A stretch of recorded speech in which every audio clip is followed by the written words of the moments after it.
السلام عليكم ورحمة الله وبركاته.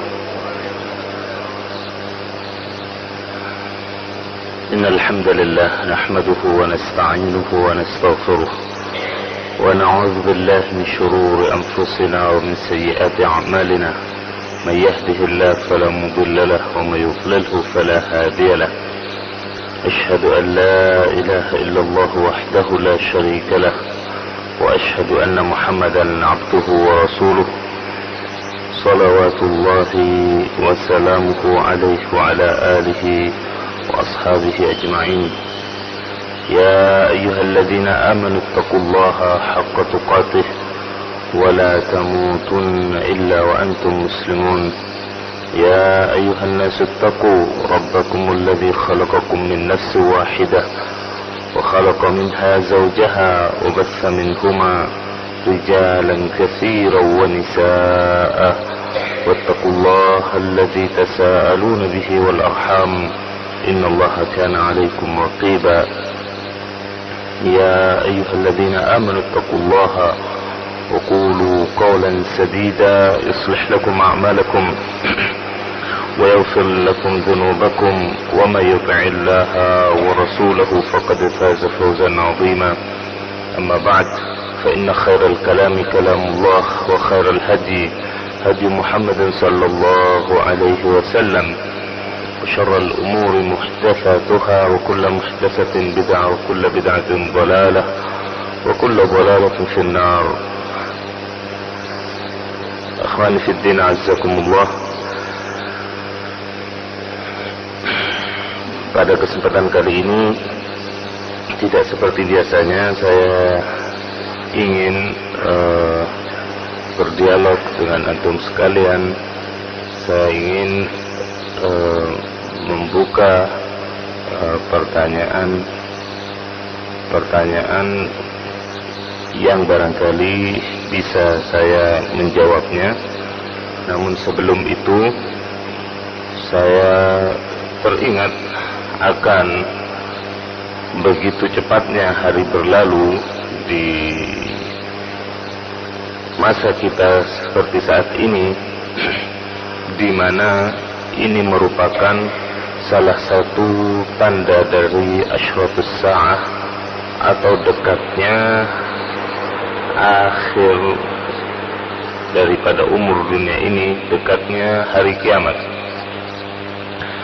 di mana masih banyak sebenarnya tanda-tanda akhir zaman atau dekatnya hari kiamat. Di antaranya taqarubul aswaq, begitu dekatnya pasar yang satu dengan pasar yang lain, begitu banyaknya fitnah, ya, begitu banyaknya fitnah, begitu banyaknya pembunuhan dan seterusnya, termasuk di antara fitnah hatta mubalignya sekalipun, waliyatubillah. Kemudian juga kita rasakan, ya, berkenaan dengan waktu ini, keberkahan yang Allah cabut sedikit demi sedikit berkaitan dengan waktu ini. Kalau kita ingat-ingat, seolah-olah baru kemarin kita selesaikan Ramadan. Sekarang sebentar lagi orang-orang saudara-saudara kita kaum muslimin di seluruh dunia sudah hendak menuju Mekah untuk berhaji.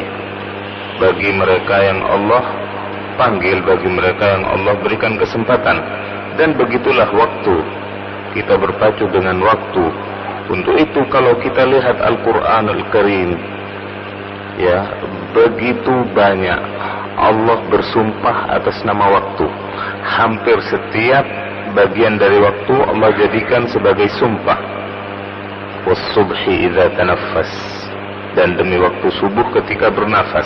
Kalau kita lihat dari sekarang misalnya sampai nanti terbitnya matahari, waktu subuh itu betul-betul seperti orang bernafas.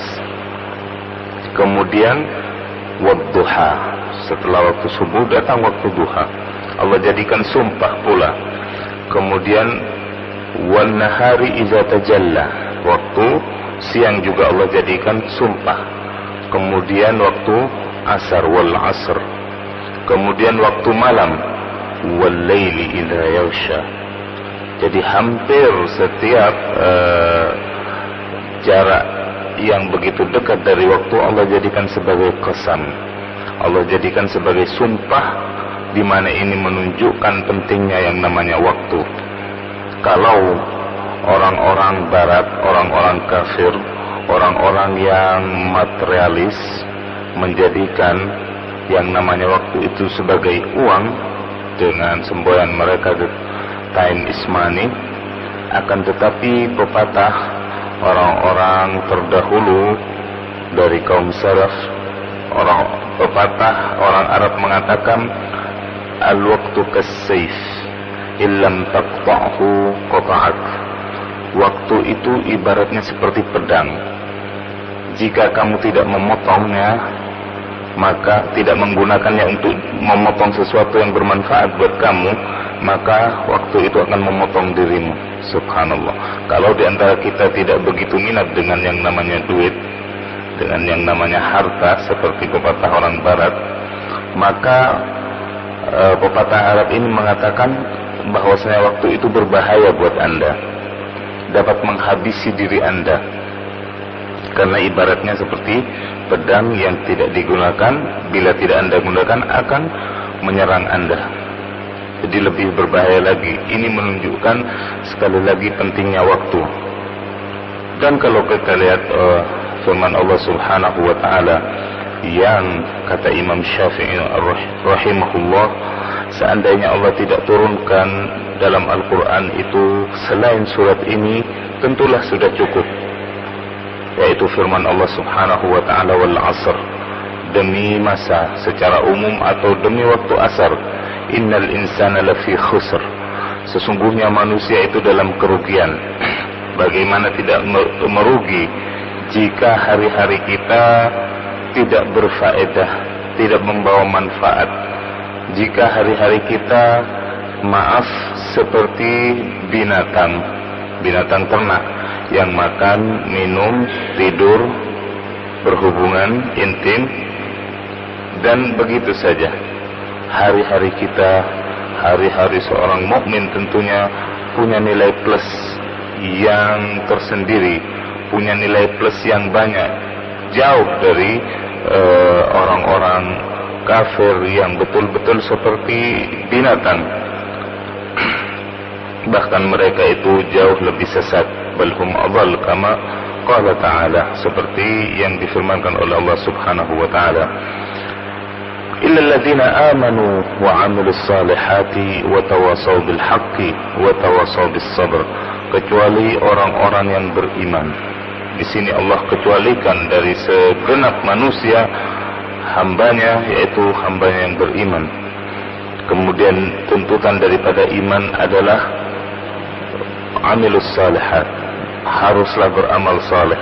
Dan suatu amal dikatakan amal saleh ketika memenuhi dua syarat besar, yaitu ikhlas kepada Allah Subhanahu wa taala dan sesuai dengan tuntunan Rasulullah sallallahu alaihi wasallam. Wa tawasaw bil haqqi wa tawasaw bis sabr, dan saling nasihat menasihati dalam yang hak, yaitu dalam Al-Quran, sebagaimana yang dikatakan oleh sebagian mufassirin.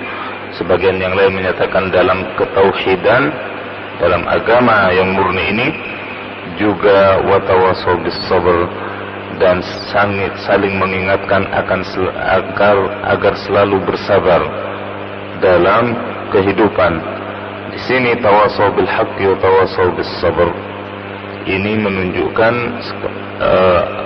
harus tegaknya amar ma'ruf nahi mungkar. Haruslah ada di antara kaum muslimin itu yang mengingatkan saudaranya, tidak hanya memacu dirinya sendiri dengan imannya, dengan amal solehnya yang untuk maslahat dirinya sendiri, tidak cukup demikian, akan tetapi haruslah lebih meluas lingkupnya. Wa tawasaw bil haqqi wa tawasaw bis sabr, harus ada saling nasihat menasihati, harus ada ingat mengingatkan dalam yang hak, dalam kebenaran. Barangkali demikian mukaddimah dari saya. Saya persilahkan jika ada beberapa hal yang perlu Anda sekalian tanyakan atau sampaikan berkenaan dengan hal-hal yang umum, saya persilahkan.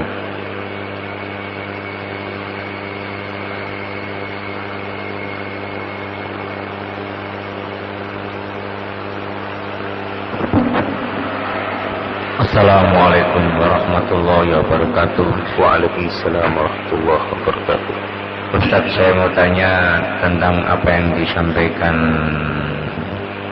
surat Al-Asri, yang di dalamnya ada saling mengingatkan. Arti daripada saling mengingatkan itu, apakah cukup mengingatkan sesama muslim atau termasuk di luar Islam? Karena mengingat bahwa kita pun untuk menerapkan atau sesuai dengan anjuran Al-Quran atau surat yang lain itu, bahwa kita pun juga harus berani menyuarakan Al-Quran, yang artinya di situ juga kita mengingatkan orang kafir. Terima kasih. Jadi cakupan ayat ini, watawasau bil haqqi watawasau bis sabr, ya, saling menasihati, mengajak kepada yang hak dan juga mengajak kepada kesabaran dalam menerima atau menjalani ujian hidup. Ini tentunya ayat ini bersifat umum, termasuk di dalamnya kepada non muslim, ya, termasuk di dalamnya sekali lagi kepada non muslim, karena mereka juga hamba Allah Subhanahu wa taala yang barangkali belum sampai pada mereka hujjah, barangkali belum juga sampai kepada mereka pengetahuan tentang Islam. Mereka juga berhak untuk kita selamatkan dari api neraka. Sekali lagi, mereka juga berhak untuk kita selamatkan dari api neraka. Sebab kalau kita melihat ajaran Islam,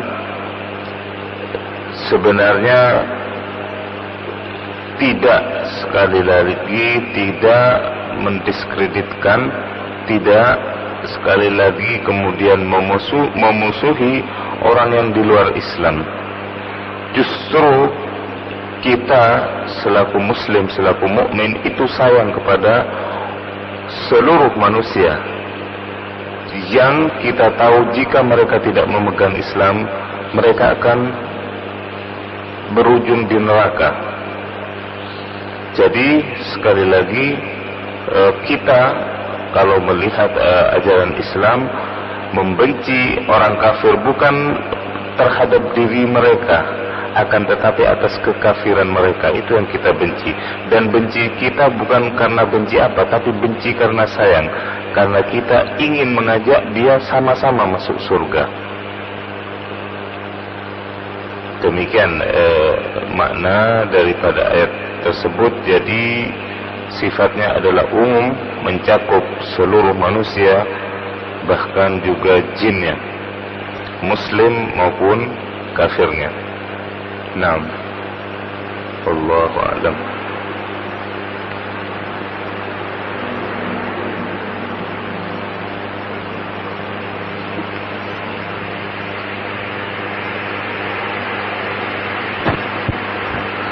Assalamualaikum warahmatullahi wabarakatuh. Waalaikumsalam warahmatullahi Ini Ustaz, wabarakatuh. tadi dengan yang dibacakan itu mengenai kesabaran, Naam.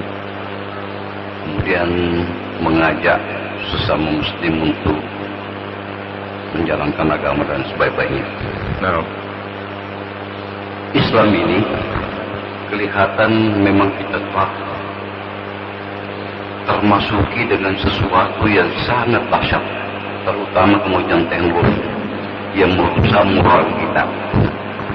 Nah, dan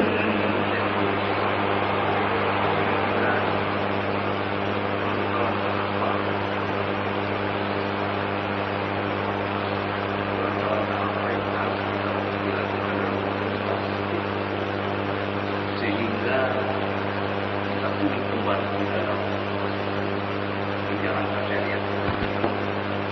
Kalau dibanding yang Islam memang sangat dihargai. Sekarang Islam sendiri menyampaikan Islam sendiri. Sebagai iya. Nah,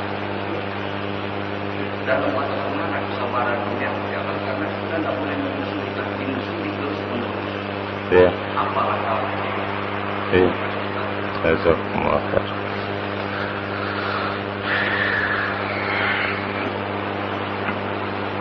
Sebenarnya telah kita ketahui bagaimana doa Nabi Sallallahu Alaihi Wasallam, bahwasanya di antara permintaan-permintaan beliau yang dikabulkan oleh Allah Subhanahu wa taala, bahwasanya beliau meminta kepada Allah agar jangan sampai Allah menghancurkan, merusak agama ini ya dari orang luar, dari serangan luar. Ini Allah terima. Jadi agama ini, al-Islam ini tidak akan bisa di bumi hanguskan, tidak akan bisa dihancurkan oleh orang-orang kafir. Kalau kita lihat sepanjang sejarah, sejak zaman Rasulullah SAW sendiri, dalam peperangan-peperangannya, jumlah kaum muslimin itu selalu minoritas, selalu lebih sedikit pasukannya dari kafir, sampai berlanjut dengan perang salib sekalipun, jumlah kaum muslimin lebih sedikit.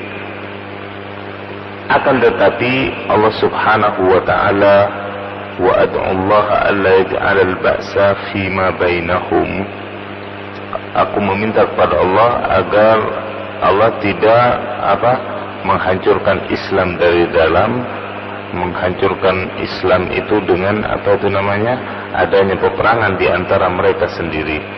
Kemudian Allah Subhanahu wa taala menolak doa ini, tidak dikabulkan oleh Allah Subhanahu wa taala. Itu yang pertama, alasan yang pertama. Kemudian berkaitan dengan teknologi, yang kedua, merupakan konsekuensi dari perkembangan zaman ini, ya, bahwasanya dikatakan untuk di antara langkah memajukan Islam, ya, kemudian juga menyebarkan dakwah Islam adalah dengan dikuasainya teknologi, ya, teknologi yang mutakhir. Kalau ya, kita lihat saat ini teknologi ya yang ada, yang berperan, yang memegang adalah non-muslim. Itu yang sangat disayangkan. Baik itu mulai dari radionya, televisinya, ya, kemudian juga internetnya dan seterusnya. Hampir semua media ini dipegang oleh non-muslim dan dijadikan senjata oleh mereka untuk mengadakan ghazwul fikri, untuk mengadakan perang ideologi, untuk menebarkan racun-racun pemikiran mereka. Kita lihat saat ini, ya, bagaimana ya kalau di rumah seorang muslim sendiri, misalnya dengan televisinya yang hidup sekian jam, ya, yang dinyalakan sekian jam, di dalamnya diajarkan, ya, bagaimana menuju masyarakat yang konsumtif. Berbagai iklan ditawarkan untuk bahkan hal-hal yang remeh. Bagaimana kita untuk membeli dan membeli tidak menurut kebutuhan. Tabzir, bagaimana kita berlaku mubazir. Kemudian juga bagaimana juga anak muda yang gaul, katanya. Bagaimana dengan HP yang gonta-ganti. Kemudian bagaimana dengan pergaulan bebasnya, dan seterusnya, dari kerusakan dan kerusakan moral ataupun akhlak, kemerosotan akhlak yang jauh sekali. Karena apa? Karena media umumnya yang dituju hanya masalah komersial, masalah sekali lagi finansial ataupun komersial. Itulah yang diperdagangkan. Karena apa? Pemilik-pemiliknya sebagian besar ya yang dituju adalah keuntungan materi. Jadi sekali lagi di antara ya, hal yang sangat mendukung dakwah Islam dan juga penyebaran Islam, kemudian penerangan tentang hakikat Islam yang benar, itu tentunya melalui media. Dan setiap dari kita sekali lagi dituntut dengan apa yang kita punya, ya, sekali lagi dituntut dengan apa yang kita punya, kapasitas yang kita punya.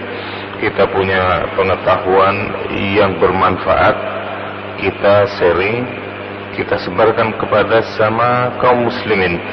Kita punya kelebihan harta, juga demikian kita optimalkan untuk manfaat kaum muslimin, dan begitu seterusnya. Jadi sekali lagi penguasaan teknologi ini bagian daripada hal yang menunjang suksesnya dakwah Islam, menyebarnya Islam ke berbagai pelosok dunia. Karena tidak tersembunyikan lagi bahwasanya orang-orang ya di luar negeri kaum muslimin itu banyak sekali mendapatkan informasi yang salah, informasi yang keliru, yang menggambarkan Islam itu radikal, yang menggambarkan Islam itu darah, yang menggambarkan Islam yang menakut-nakutkan dan menyeramkan. Ternyata ketika mereka datang ke Indonesia misalnya sendiri, yang notabene adalah kaum muslimin sebagai mayoritas, mereka tidak mendapatkan itu. Jadi ini sekali lagi juga karena peran media yang ada pada mereka. Ketika siang malam mereka menonton ya, sedangkan bahkan Anda bisa lihat bahkan ya permainan anak-anak ya, apa yang disebut dengan PlayStation ya, PS, permainan dalam bingkai tembak-tembakan misalnya, itu yang dijadikan musuh ya dalam gambarannya orang yang pakai sorban, orang yang berjenggot. Iya, demikian. Saya diberi tahu dan diperlihatkan. Ustaz, silakan coba bayangkan sampai ke sini mereka. Bagaimana kalau anak-anak kita, anak-anak yang kecil, ya diajari main PS seperti itu, tembak-tembakan, dan memerankan dirinya sebagai, maaf, salah satu negara misalnya sebagai Amerika, dan musuhnya sebagai Muslim yang memakai sorban, yang berjenggot dengan identitas Muslim yang begitu kental. Bagaimana mereka anak ini akan tumbuh besar? Sekali lagi, ini diantara dampak negatif pengaruh yang begitu luas dari media terhadap Islam dan kaum muslimin. Mudah-mudahan Allah Subhanahu wa taala membungkam sekali lagi mulut-mulut orang kafir dalam menyebarkan ketidakbenaran tentang Islam dan juga media-media mereka. 6. Kira-kira begitu beberapa langkah yang bisa kita lakukan. 6. Ada tambahan Ustaz? Di dalam salah satu Al-Quran bahwa musuh-musuh artinya Yang jelas agama yang diridhoi adalah Islam. Di luar Islam itu yang kafir. Dan banyak di Al-Quran itu menyebut Nasrani dan Yahudi itu yang menyimpang, sehingga tidak diridhoi, tidak diridhoi Allah, dan salah satu musuh Islam. Musuh Islam artinya sering tidak sesuai dengan yang diwajibkan oleh Allah kepada manusia. Nah, pertanyaan kami, di dalam Al-Quran banyak Yahudi Nasrani yang menyimpang. Itu apakah sebagai nas, atau bisa mereka orang Yahudi itu bisa keluar masuk, artinya bisa jelek bisa baik? Artinya bahwa kami salah satunya kalau syaitan itu memang sudah dinas pada waktu dia sombong kepada Allah, dan syaitan itu tidak akan bisa baik karena sudah nas. Tapi orang Yahudi dan Nasrani yang sudah di Al-Quran itu sering menyimpang, itu akan bisa ke jalan yang lurus. Artinya orang Yahudi itu akan bisa masuk Islam. Terima kasih. Nah, ya, berkaitan dengan orang-orang Ahlul Kitab Yahudi dan Nasara, ya, ayat-ayat yang Allah sebutkan dalam firman-Nya dalam Al-Quran itu sifatnya adalah umum. Akan tetapi akan ada di antara yang umum itu pengecualian-pengecualian. Dan hal ini juga berlaku di masa Rasulullah sallallahu alaihi wasallam. Berapa banyak sahabat yang dari kalangan Nasara masuk Islam? Berapa sahabat yang dari kalangan Yahudi masuk Islam? Termasuk diperistri sendiri oleh Rasulullah sallallahu alaihi wasallam. Jadi sekali lagi konteks ayat-ayat yang berbicara tentang Yahudi dan Nasara itu adalah umum, dan di antara yang umum itu pasti ada pengecualian.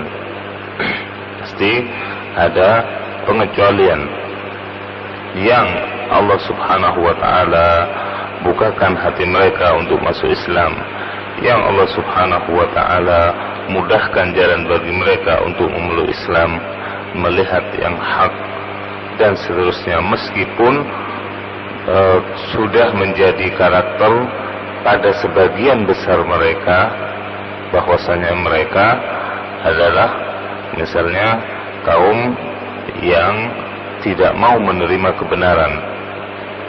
Bahkan dalam ayat yang selalu kita baca dalam setiap rakaat salat, ihdinas siratal mustaqim siratal ladzina an'amta 'alaihim. Ketika kita minta petunjuk pada Allah, jalan yang lurus, jalannya orang yang Engkau berikan nikmat kepada mereka. Ghairil maudud, bukan jalan yang Engkau benci, yaitu jalannya orang-orang Yahudi. Mereka dibenci oleh Allah Subhanahu wa taala karena apanya? Karena mereka tahu yang hak, tidak mau menerimanya. Kita berlindung dari sifat yang demikian, sifat orang-orang Yahudi. Waladhdallin, dan juga jalannya orang-orang yang sesat, orang-orang Nasara. Mereka tidak berilmu, ya, mereka tidak berilmu. Kemudian mereka melenceng dari yang hak karena ketidaktahuan mereka. Itulah orang-orang Nasara. Kita berlindung juga agar tidak seperti mereka. Kita meminta kepada Allah ilmu yang benar, ilmu yang hak, kemudian juga pengamalannya. Jadi kita berbeda dengan orang Yahudi dan juga berbeda dengan orang Nasara. Kita menggabungkan antara ilmu dengan amal. Nah,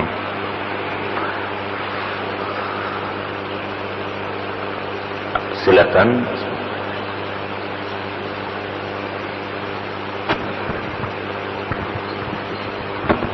Assalamualaikum warahmatullahi wabarakatuh. Waalaikumsalam warahmatullahi wabarakatuh.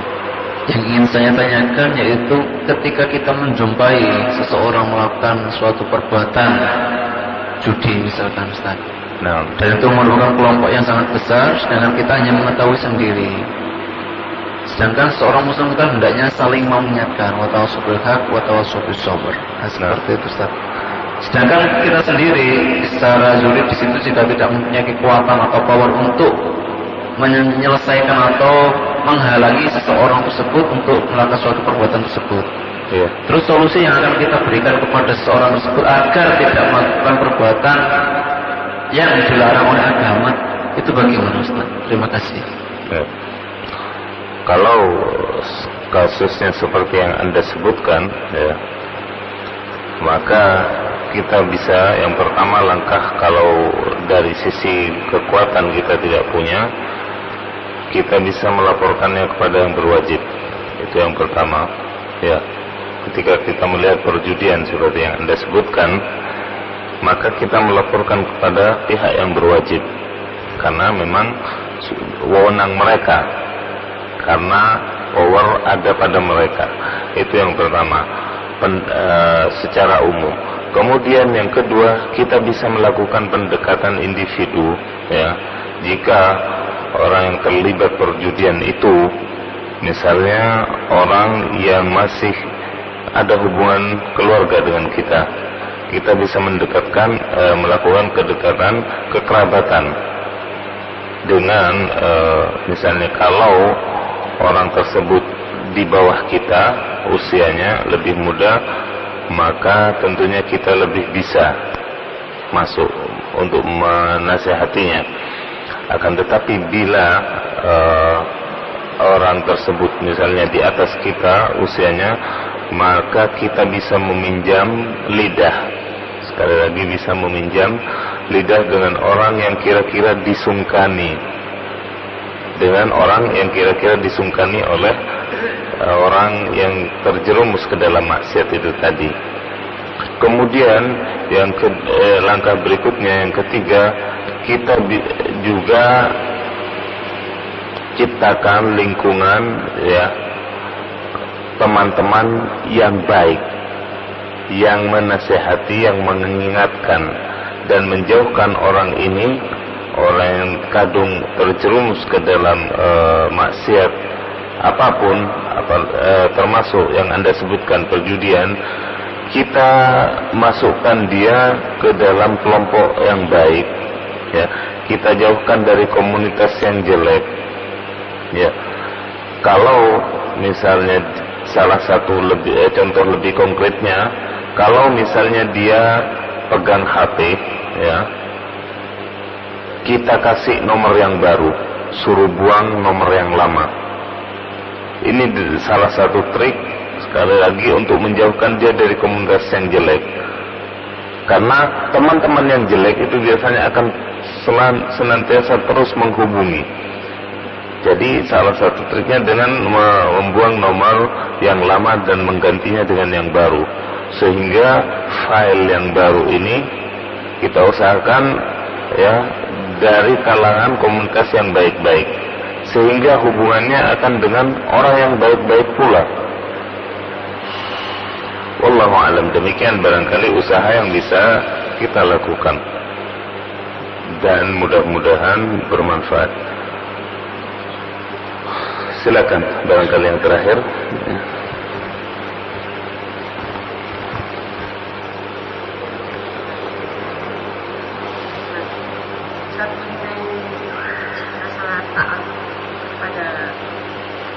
Pemerintah, ya.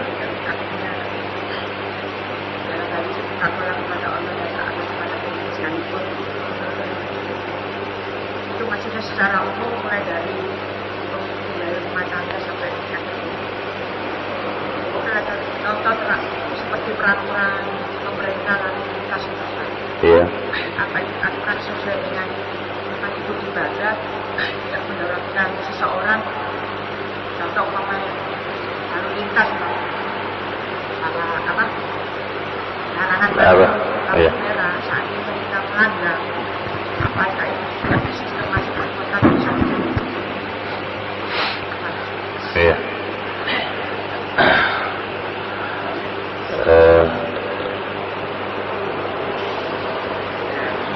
Allah Allah Subhanahu wa taala memerintahkan, ya, wa atiullaha wa atiur rasula wa ulil amri minkum, taatlah kepada Allah dan kepada Rasulnya, juga kepada pemimpin dari kalian. Di sini Allah Subhanahu wa taala perintahkan secara umum. Kemudian Rasulullah sallallahu alaihi wasallam, ya, perintahkan dan contohkan dengan contoh-contoh konkretnya. Kemudian kita lihat para sahabat juga demikian melakukannya. Kita lihat pada kasus misalnya ketika Yazid bin Muawiyah, ya, Yazid bin Muawiyah melakukan salat Idul Fitri dan dijadikan bentuknya, formatnya seperti salat Jumat. Jadi khutbah dulu baru salat Id. Ini suatu kemungkaran. Akan tetapi Ibnu Umar, Abdullah bin Umar radhiyallahu anhuma, ya, ada dalam majelis itu, ya, dan beliau mengingkarinya dengan pengingkaran yang tidak frontal, ya. Beliau hanya mengingatkan, menasihati bahwasanya ini sesuatu kemungkaran, tidak benar, menyelisih sunnah dan seterusnya. Kan tetapi beliau tetap berada bersama kaum muslimin saat itu. Ini suatu contoh. Kemudian dalam kaitannya misalnya seperti hal-hal yang berkaitan dengan masyarakat pada umumnya, ya, yang ketika kita melanggar aturan tersebut bisa mendatangkan bahaya bukan hanya pada diri kita tapi kepada orang lain, maka jatuhnya bisa haram dan berdosa. Termasuk misalnya seperti kasus yang Anda sebutkan, ketika seseorang melanggar lalu lintas atau lampu merah, dia menerjang lampu merah, ya, dia membahayakan dirinya. Karena nantinya dari arah yang berlawanan akan datang, ya, kendaraan yang lain. Kemudian juga membahayakan saudara muslim yang lainnya, ya, yang ada di depannya atau di sampingnya. Sedangkan kaidah yang umum dalam Islam, la darara wala dirar. Tidak ada hal yang membahayakan atau mendatangkan bahaya kepada orang lain. Berdasarkan kaidah-kaidah yang umum seperti itu, maka kasus yang Anda sebutkan bisa merupakan termasuk dosa kecil, ya. Meskipun kecil, ya, tetap namanya dosa dan pelanggaran.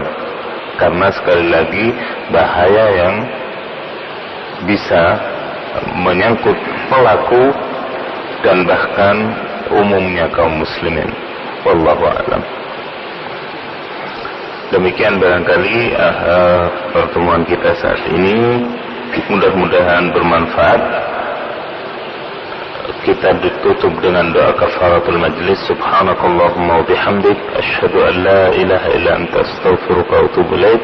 Assalamualaikum warahmatullahi wabarakatuh.